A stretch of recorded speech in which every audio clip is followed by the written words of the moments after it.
Okay, good morning, everyone. Running a little bit late this morning. Apologize for that. We had a very exciting first service, and for those who have joined us for the Bible class and then second service, we hope that you'll be blessed in the second service today. It is a very busy time with all the graduations going on. Lindsay, have y'all had y'all's yet? Yeah, we had a really busy week. We had graduation yesterday. We had kindergarten graduation Wednesday. We had our first Are you on? in-person. How about now? There you go. Yes. There you go. That would have been a much better class if you could only have heard less and not me, but that's okay. We had a graduation yesterday, kindergarten graduation on Wednesday, and we had our first group in-person chapel on Monday, which was a neat experience with little kids. Mark Jones came and led them. It's the first time all year we had the whole lower school together in person, and the singing was fantastic. Yeah, I can imagine. All right, we are in Acts 27 today, which on the surface, if you're just reading through the book of Acts and you get to chapter 27, you're like, oh, come on. Surely there's something better than simply Paul in a ship having problems. But it's actually a very important chapter about how God works in the midst of tragedy. Sure. You know, I mean, here we are coming out of the pandemic, and the question is, where was God? There were a lot of people on this ship, Lindsay, who was asking, where in the world is the gods? And of course, Paul says, I don't know about the gods, but I can tell you where the God of heaven and earth is. And so this text is all about that. Let's jump in. This is the very end of the third missionary journey. In fact, they're going to leave Caesarea today, go up to Tyre, and then they're going to start sailing for Rome. And so that's where we're at today. Again, this is ancient Caesarea. Okay? Got it right? Yeah. This is ancient Caesarea, but let me show you the way it possibly looked back then. This is what it very likely looked like, at least some modifications, back in Paul's day. And notice, first of all, that it has a harbor that's been artificially created. Caesarea didn't have a harbor. In fact, there were no harbors along the Mediterranean hardly at all. And Herod the Great had built this giant harbor, literally taking huge stones onto barges, going out into the Mediterranean and dropping them into place and building this. Now, I want you to notice how big this is. These are ships. See all in here? These are ships that would go out through this port right here. And you see Herod's palace located here. That's where Paul would have been held. And so an incredible feat of architecture for that time period. And so this is where they are. And so as you can see, Paul would have been taken out of the palace here, simply gone over to a ship, loaded onto the ship, and then they would be headed out. And the reason why is this right here. He had been put on trial by Festus. Festus had basically said, let's go to Jerusalem. He said, nope, not doing it. I appeal to Caesar. That trumped everything. And so now he's on his way to Rome. So, why don't you take it from here, brother? Yeah, before we get into that scripture, that word "we" comes up again here right at the beginning of Paul taking off towards Rome. Sure. And it says we would sail, and we've talked about this before, but I want to hit it because I think this is one of the important part of Acts and Paul and who he is, and that is this multi-generational association that he has, this mentorship that he has with people like Luke or with Timothy or with Titus, and him seeing responsibility as a mature Christian of mentoring younger people. And I think if you look at church growth studies and you look at church health studies nowadays, you see lots of data that comes back that says healthy churches do this well. The older members mentor the younger members, and sometimes we think of that as our group that's more mature and then our teenagers. But really, if you look at the data, it says the 50s are mentoring the 30s, who are mentoring the teens, and we've got this group, because the church, and you can correct me if I'm wrong here, you might know of another organization. It's the only organization that has every generation alive a part of it. You have people who are the oldest members of society, and you have newborn babies, and you have every age group in between, and the expectation is that you're going to meet the needs of every one of those generations. So think about how tricky that is. But I think Paul gives us an example here and gives us a blueprint of, hey, Paul understood how important it was to mentor the people that were coming behind him, so that his work was not done in vain. His work wasn't just happening. If you look at studies of like CEOs and companies, and you look at successful organizations, usually the successful organizations that have this long-standing history are not ones that have this great leader and then it dies off. For example, you as the wonderful preacher that you are, your goal is not to thrive, to have Hendersonville Church of Christ thrive while you're here, and then when you decide to step down, for it to dwindle. Your goal is for this church to thrive for years and years and years to come. Yeah, and in fact, that's one of the things that people sometimes ask is, why do you have other people preaching from time to time? Mm-hmm. And the reason is so that the church doesn't become dependent on one preacher. Mm-hmm. Listen, all of us can name examples of churches that were built on one preacher. And when that preacher dies, guess what happens to the church? It struggles for its identity. Who are we going to be now? Mm-hmm. Would it shock y'all that about 30 years ago, I had a brother come up to me one day. I just started working as the pulpit preacher at Northside down in Madison. And a brother came up to me one day and he said, Les, would it bother you if I bought you a sports jacket? Now, June and I grew up poor. We debate who was poorer, okay? Now, I tell people this all the time. Everybody around us was poor, so we didn't know any better, okay? I mean, that's just the way it is in North Mississippi. But, we got to Nashville. We put our kids in at Good Pasture, and it took every penny we had to pay Lindsay's salary, okay? I appreciate that. You do, and I appreciate it. Listen, I haven't regretted a bit of it. But anyway, when this brother said, can I buy you a sports jacket? Sure. He asked me my size. I told him, and he shows up at the church building, and he says, here it is. Anybody want to guess what color it was? It was red. Why was it red? Ira North red. In other words, Ira had already been dead several years, but they were bound and determined to resurrect him, whether it was through me or someone else. And I've oftentimes said, we have got to prepare the next generation. And listen, I enjoy preaching with Brian so much. He's fantastic. Brings so many good applications to God's Word. John Micah is just getting better and better. He did an awesome job this morning. Stan also steps in. And people say, why are they preaching? They're preaching so that they too develop the skills, as you say, Lindsay, to pass on to the next generation. We see it up here with Luke. Luke's there. Luke's been there for 2 years. And when people say, what was Luke doing? I'm convinced he's writing his gospel. I'm convinced he's going back and forth from Caesarea to Jerusalem, interviewing James, interviewing Mary, interviewing any of the eyewitnesses that were alive. Luke says in first 3 verses of Luke, I have thoroughly investigated it, and I think it was when he was doing it right here. There's this neat, I tried to find the name of it, but there's this little movie about Paul, and he's in prison, and Luke is coming to visit him and listening to Paul's story and writing it down.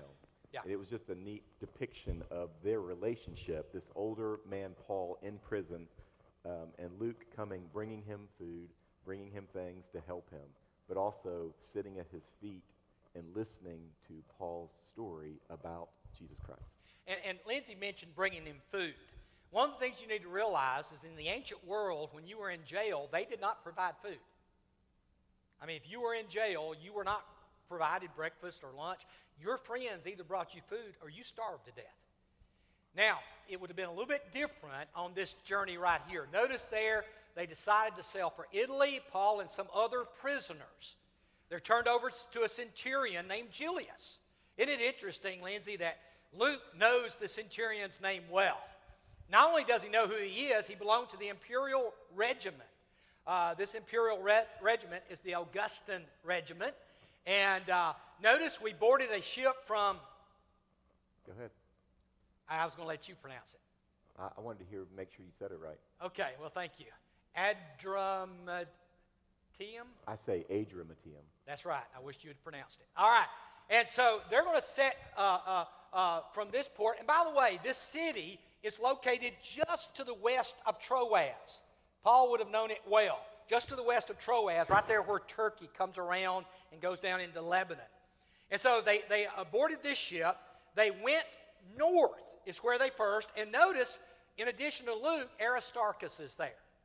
Aristarchus is from Thessalonica. Second missionary journey. And he too, like Timothy, like Titus, been picked up, and Paul's mentoring him. And very likely, he's the one who's going out and getting his food, making sure that his needs are being met. So, yeah, and so they keep going. This journey, as you follow it on a map, is just it's not the way we would travel. No, it's a little bit. It's like driving.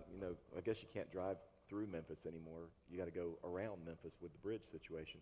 But it's like driving to Memphis and stopping, zigzagging all the way through and stopping at different places. But if you look on the map, how they hug the coastline, it's just interesting as you think about boats and ships and what we're used to. I've never been in a regular sailboat I've just never been in one. I've been in many boats, all, with engines guiding us. I've never actually sailed. And so it's a little bit foreign to me as I listen to some of the nautical pieces that they talk about and throwing things overboard. But it's just a little interesting journey. It says, what Les just said, allowed him to go to his friends so they might provide for his needs. Just this thought of being a prisoner, yet you can still go to your friends, and also the fact that Paul has friends in these cities that are looking out for his needs and helping him when he needs help. Yeah, so they head north. Now, the reason they're heading north is that these ships are cargo ships. They're not passenger ships. You would have gone on these ships. You would have slept up on the top deck. These ships would have been about a third of a football field long. If you can imagine, I don't know how long this auditorium is, but if you can, I would say probably a third of a football field, maybe a little bit longer than that. But about a third of a football field long, probably about 45 feet wide. But they were cargo ships. And they would have slept on the top deck. There would have only been one small cabin. And most of what's down beneath is the cargo. And so they're carrying everything. We'll see, especially here in just a moment, what they're carrying. And so they go up to Sidon. From there, they put out and went on the lee of Cyprus because the winds were against them. As Lindsay said, sailing ships relies on the wind. And so if the wind's blowing against you, you need to go somewhere where it blocks the wind. And maybe you can catch a breeze, turn the sail just right. And so they're going to go on the lee side of Cyprus. And then notice when we sailed across the open sea off the coast of Cilicia and Pamphylia, we landed at Myra in Lycia. Now, here's a map. They're down here. If you'll notice the very bottom, they're down here at Caesarea Maritima. There were a lot of Caesareas in the first century, okay, a bunch of them. And so this one, usually you'd put a name on it. It's like the word, like the cities Philippi. There were a lot of Philippis back then, a lot of cities with the same name. And so notice they head up, they go on the lee side of Cyprus, trying to stay out of the wind. They hug the coast, up here's Tarsus, and they finally come over to Myra. And there they're going to have to change ships because the ship they're on is going to head back and anchor right over in here. That's where it's from. And so they're basically dropping off supplies when they make the arrangement. So why don't you take this one? Yeah, and you can see here they found a centurion an Alexandrian ship sailing for Italy and put us on board. They made headway for many days into, I'm going to go with Nidus. That is correct. When the wind did not allow us to hold our course, again, sailing with the wind, we sailed to Crete, opposite of Salmone, and the coast with difficulty, and came to a place called Fair Havens, near the town of Lacia. Yes. How about that? You did great, brother. Again, notice the map. They go up here, they come to Cnidus, and then they head south. And you're going, why are they heading south? This is a ship, and let me just say this. This is a thing you need to understand. This is an Alexandrian ship. Alexandrian ships would come from down here. This is Alexandria down here. If you're an Alexandrian ship, it's like a train coming from Detroit. If you see a train coming from Detroit, what is it most likely carrying? Cars. I mean, that's what you do if you're, on a train coming from Detroit. Ships sailing from Alexandria carry wheat. Wheat is the #1 export. Rome doesn't have enough food to feed the population. It had conquered Egypt way back under Julius Caesar, and they had imposed very heavy taxes on Egypt, which was paid in wheat. And so wheat would be given to the people in Rome for free to keep them from rising up. And so it is estimated that 1/3 of all the grain coming into Rome came from Alexandria. 1/3 of it. Y'all think about that for a moment. And so they're on a ship that's loaded with wheat. And it has sailed from Alexandria. The wind's blowing hard. It sails north, lands at Myra, and then begins to try to make itself toward Rome. Here's the problem. These ships normally made one trip a year. One trip a year. That's how long it would take. Get up there, unload the cargo, and then sail back to Alexandria. But if you got an early enough start, you could work in 2 trips. And so it is guessed, and I think the guess is probably correct, Lindsay, the owner of the ship's trying to get in a second trip. Mm-hmm. It's late in the year. It's already past August. It's going into September. And they decide, let's make one run at it. Bad decision. Okay? Bad decision. Isn't it amazing how greed does that to us? I would say that that might be the #1 cause of bad decisions. Absolutely. And so the owners of it, and by the way, you're going to see this here in just a moment. And so they've made their way down to Crete. They've made it all the way around to Fair Havens. The only problem is, and by the way, by now it is in October.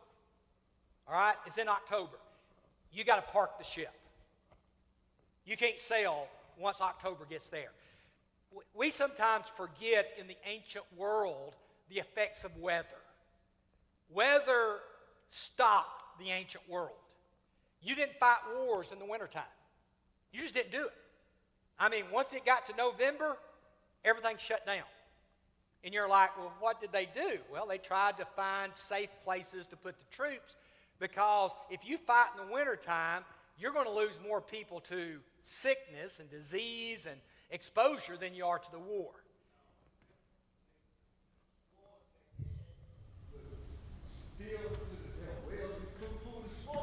Oh, you got all kinds of issues that came. The mud would stop your chariots, your wagons. I mean, you just didn't fight in the wintertime. You also did not sail in the wintertime. Everybody knew that. And so they're going, and of course, when he sends Paul to head to Rome, they're thinking, if they get good sailing, they'll make it. They didn't. Wind's blowing against them. Everywhere they go, the wind's against them, the wind's against them, the wind's against them. And so they get to Fair Havens, but the problem with Fair Havens is that it's not a good location. Got a beautiful name, Fair Havens. Who wouldn't want to stay there? Not a good port. Ships didn't have a good place to dock, and so there was dangers there, Lindsay, that, it'd be hard to keep that ship from having, damage done to it during the winter. And so they decide they're going to go from Fair Havens up to Phoenix. Phoenix has a much better port. You can get in there, the mountains protect it, and you're safe. It's kind of like, in Nashville, your fear of tornadoes depends on where you live. You see, if you live and there's a good mountain or hill right to the west or southwest of you, probably don't have to worry about tornadoes. I mean, one will literally have to drop down out of the sky to get you. Now, they could do that, but, and yet if you go to the west to Kansas, what happens in Kansas when a tornado comes down? Just stays on the ground. Land's flat, tornadoes come down, they just go for miles. Now, the good news is they ain't nothing in Kansas, right? West Texas, eastern Colorado. Y'all ever driven back there? Lindsay, I thought for years Colorado was all mountains until I drove out there one time. And I'm like, man, you don't hit the mountains till you're halfway across the state. I was fascinated when I flew into Colorado, how flat it was. Yeah. With the backdrop of the mountains, of that neat topography. Yeah, Denver itself is on the plains. But just right beside Denver is those beautiful Rocky Mountains. And so you get all those beautiful scenes. It's only 5,000 feet up. That's why they call it the Mile High City. But the mountains that are right behind it go all the way up to 14,000 feet, almost 3 times as high above sea level. And so just a little bit of difference. Same thing is going on here. They need to get over to Phoenix. The mountains provided a safer harbor. And watch what happens. And it isn't fascinating that when Luke jumps on board, when he is on these trips, we get all these little details. Mm-hmm. We get a chapter or several verses of what exact city they're going to and what exactly happened when they got there, because he's there. Yeah. He's not relying on, I'm not asking you about your life in Mississippi. I'm talking about what we did last week. I mean, we're talking about that firsthand experience where he's riding along with them and experiencing every little thing that happens. And so we get these details, because these are real cities. Yeah. They're not, these are not fake places. They're not made up destinations. They're not places we can't find now. These are real places that they are going to, and he's talking, this educated man is giving this first-hand account of this real story of Paul, who's talking about this real man, Jesus Christ. And that's important to know that those things, this is not fictitious, or you can't disprove locations. Yeah. This is a first-hand account of this very detailed story of what Paul's doing. And he's also giving details on times, like this one right here. Walk us through this one. So and again, this isn't, we sail for 2 hours and then we go somewhere and we sail again for 2 hours. These are days and weeks, and they talk about this Day of Atonement, and this, again, we can pinpoint when these things are, when these festivals are, when Passover is, when Pentecost is, when Day of Atonement is, and Paul says what you just said. He warns them, don't do this. It's going to be disastrous. It's going to bring great loss to the ship and cargo and to our own lives also. He tells them up front, don't go ahead. They're trying to make this second journey. They're greedy. They want to make money. And he's saying, please don't do this. This is not going to end well. And notice up there the phrase, Day of Atonement. For us, us being Gentiles, we don't, that doesn't mean anything to us. Let me put it a different way.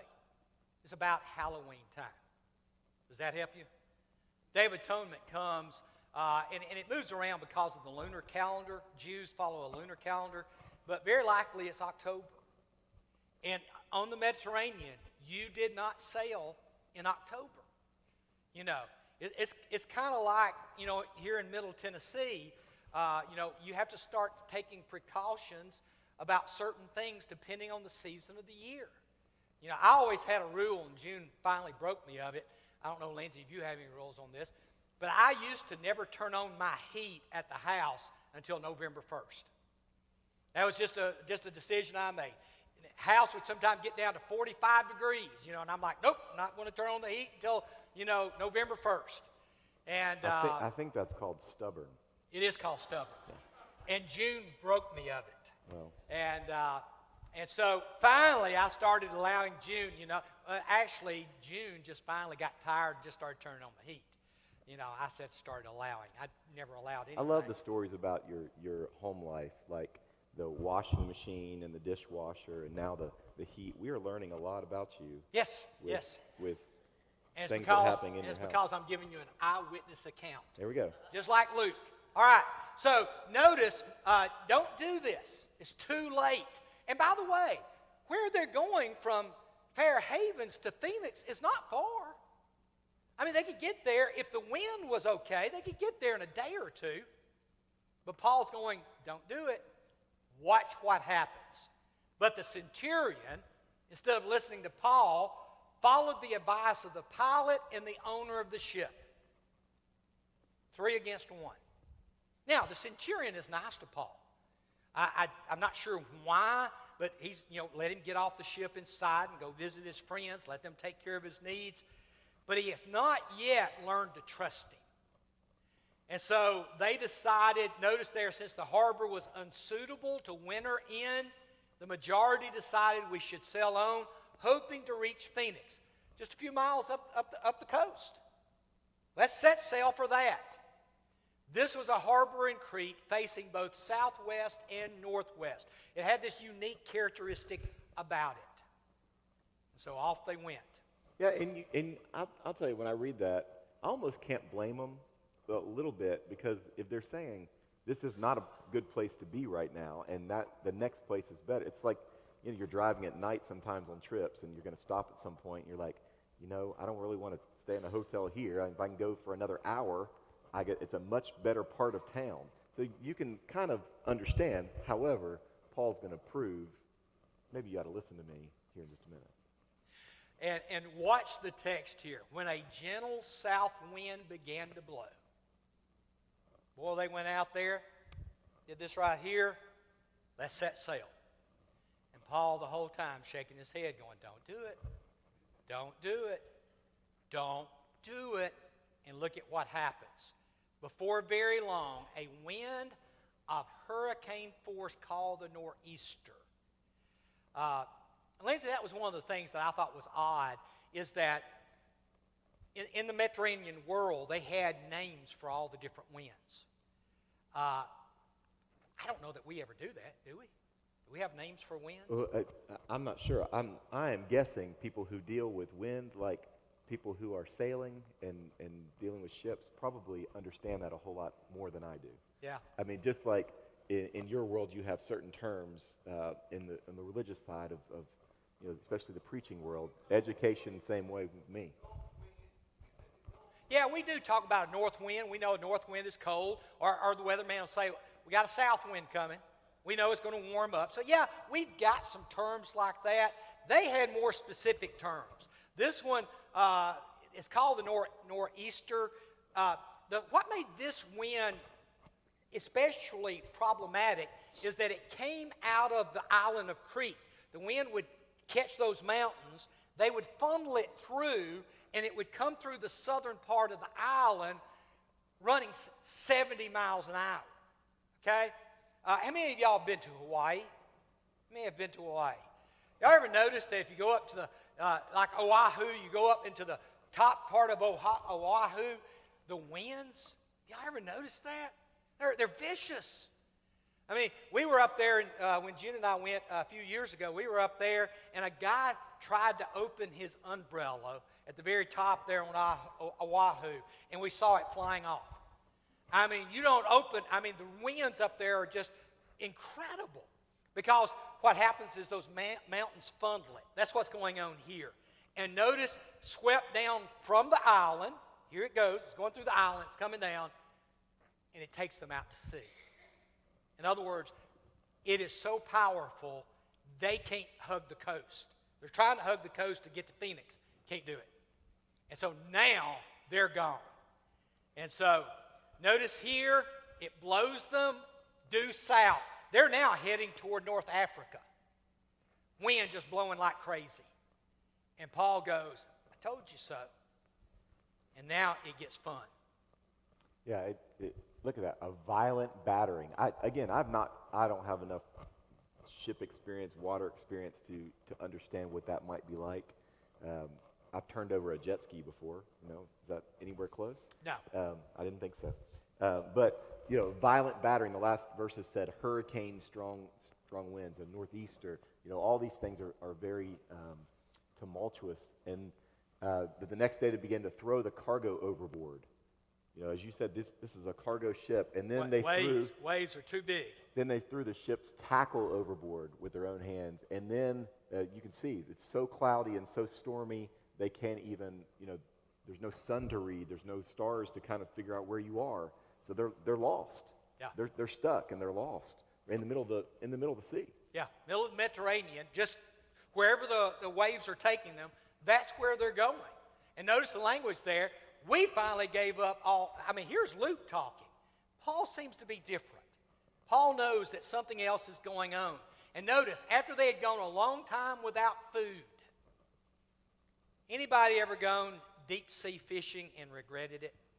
Y'all ever done that? Yeah, Jim. Man, we went on a deep sea trip. Several Christians did one time. And the captain of the boat told us the waters are really rough today, but if y'all want to go, we'll go. And we made a bad decision. We went. And listen, I'd already taken Dramamine. I was ready for it. No, I wasn't. I want to tell you the next thing you know, and by the way, y'all ever notice that when one person loses it, what happens? It becomes dominoes. I still remember one of my dearest friends at Northside sitting right across from me. We're in the cabin holding on, Lindsay. That boat is just going like crazy. At one point in time, the waves were so high, the motor came up out of the water. It went into a deep. And he's sitting there looking at me, and he says, I don't feel so good.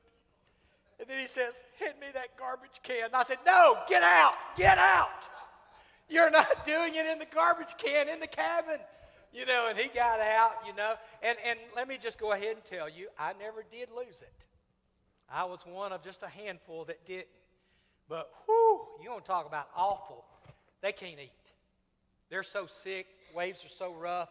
And by the way, when you get seasick, you can't eat. Because if you eat, it's just coming back up. And so Paul finally says to the men, you should have taken my advice. Told you so. Love that one. And it would have spared you all this damage and loss. But now I urge you, keep up your courage, because not one of you will be lost, only the ship destroyed. Tell them why. Look. We've only got this week and next week for Acts, but I hope you don't miss this. Because every time we read through these chapters, the same theme comes up, and that is, no matter what situation Paul is in, he always looks through the lens of God. Every single time. And he doesn't just do it in his head, he does it through his mouth and through his actions. Every single time, no matter what the situation is, whether he's on trial, whether he's about to get beaten, whether he is in a crazy situation where Luke, the person who should be thinking the same thing, just said, we gave up all hope. And Paul takes the opportunity to think and show people who God is. Now, I know you might think to yourself, oh, well, of course he does, because an angel of God came to him and told him. Well, if an angel came to me and said that, of course I would do the same thing. I think we're minimizing our Christianity if that's the way we think. Let me finish this thought real quick, please. Yeah. Let me finish this thought. I think we're minimizing our Christianity if we look at Paul and say, well, he only can do these because an angel is speaking to him, or God shone a light and he was converted this dramatic way. I think the Bible teaches us that we have the Spirit of God in us, and therefore we have the power of God, and therefore God is wanting a close relationship with us, and he is telling us that he is going to be with us every single step of our life. And if we will let him guide us, he will show us the path. It doesn't mean we're not going to be in crazy shipwreck situations, Doesn't mean we're not going to be in prison. Doesn't mean we're not going to be beaten. What it means is that we should have this peace that Paul shows right here, and this trust and this faith that God is going to take care of us in every single situation, no matter if it's a pandemic, no matter if it's health situations. And we're not minimizing those things. They're hard and they're difficult and they're stressful. But God has promised us that he will be faithful. And Paul, over and over and over again. So don't get lost in the story and in the details and those parts of it, because those are showing these are true stories. But make sure you see through this whole book and through the whole Bible, but through Paul's life, that he is letting God work through him. And so he sees an opportunity to share a meal with people who haven't eaten, who might have an upset stomach. He sees an opportunity to share a meal. And look what it says he does. Look what he says. He says, don't be afraid. You know, the angel says, don't be afraid. God has graciously given you the lives of all his sail with you. So Paul says, keep up your courage, men, for I have faith in God. He audibly says it to them. He doesn't just go through the motions and show them that he has faith and hope that they maybe realize, oh, he's doing that because he has faith. He takes the opportunity to say, I have faith in God that it will happen just as he told me. Nevertheless, we must run aground on some island. And skip the next one, Les. Go back real quick. Go back. Where he broke bread with him. Where did I miss that? That's actually still a couple of them over. Well, and he breaks bread with him, and give me the verse real quick. There we go. He says, now I urge you to take some food. You need to survive it. Not one of you will lose a single head on your hair. But give me one more. After he said this, he took some bread, and look what he did. He took the bread in this crazy situation, and he thanked God in front of all of them. That was the opportunity that was there. That was what was presented to him. In the midst of a difficult situation, he thanked God. And you know what? It started to turn right then. The men are encouraged. They start listening to him. Yes, I know that the boat runs aground and they end up, stranded a little bit on an island. But he took the opportunity to praise God, to share his faith, and to show other people who God was through the exact experience he was with at that moment. Yeah, Curtis? I understand what you're saying about during that time of Paul. Because Paul has shown those people a lot of things. Yeah. But let's bring it to us here. What the Bible says. See, this is what the Bible teaches us to study. Yeah. Because if Paul had never seen that vision that he saw, well, I don't think Paul would be doing what he was doing. Yeah, that's the question, Curtis.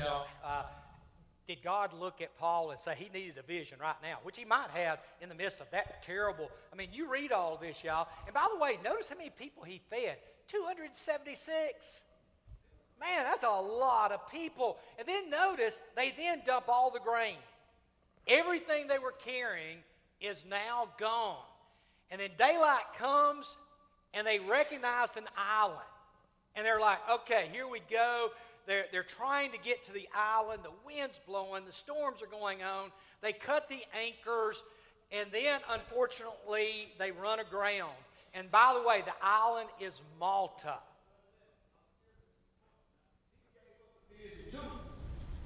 That vision was Christ on that cross. Oh, of course. Yeah, and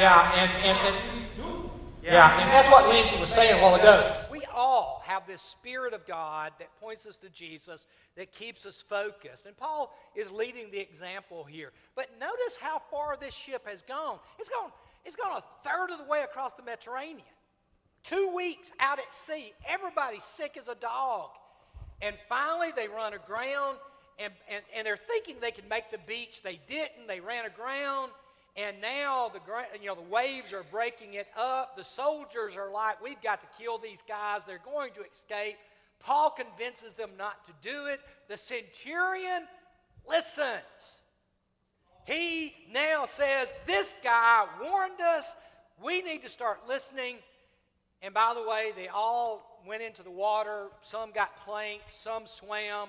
They made it all aboard, and that's when they wrote the famous song. Yeah, some tried to leave. Remember the famous song? I'm waiting for it. Yeah. In the Greek, it's called Gilligan's Island. Yes. All right. We're going to pick up here next week as we move to chapter 28. Beautiful story of God's protective care. And Paul finally. And next week, Les is going to reenact the beginning of chapter 28. Yes. On I'm going to stage. bring a snake, and I'm going to let Lindsay pick it up and let it attach to him. And then I'll think, he must be a murderer. Look at what this snake, idea of a snake hanging on to me is, let me just tell you, that's one of the biggest nightmares I believe any of us could have.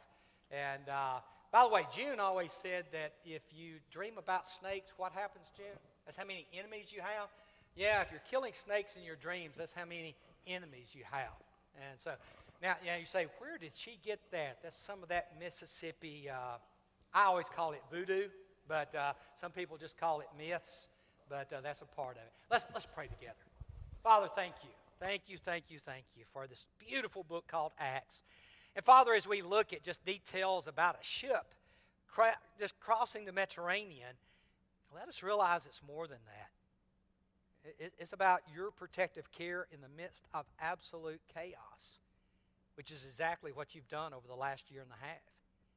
Help us not miss that, and help it to be, Father, who we are as we now go forth, just like Paul did, and saying, it's time to testify about Jesus. Help us to testify about Jesus. We pray in Jesus' name. Amen. God bless y'all. Have a great day.